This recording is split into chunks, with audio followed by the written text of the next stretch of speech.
Gustong-gusto na nga ni Santiago na patayin si Olivia nang dahil sa kanya nahuli si Victoria ng mga pulis, kaya siya na ang tatapos sa buhay ni Olivia na hindi nagawa ni Victoria. Babarilin na sana niya si Olivia, buti na lamang dumating sina Philip at ang mga kapulisan upang hulihin si Santiago.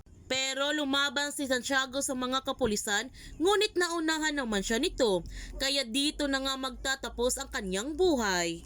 Gayon pa man, nagpapasalamat si Lucas kay Olivia na inalagaan at minahal siya nito noon, at higit sa lahat, humingi siya ng tawad sa ilang beses na sinaktan niya ito. Pinatawad naman ni Olivia si Lucas at kalimutan ang masamang nakaraan. Kaya huwag natin palalapasin ang pagtatapos na nag-aapoy na damdamin. Kung bago ka pa channel ko, don't forget to like, subscribe, ang click notification bell para palagi kang updated sa mga videos in-upload ko. Thank you for watching and God bless to everyone!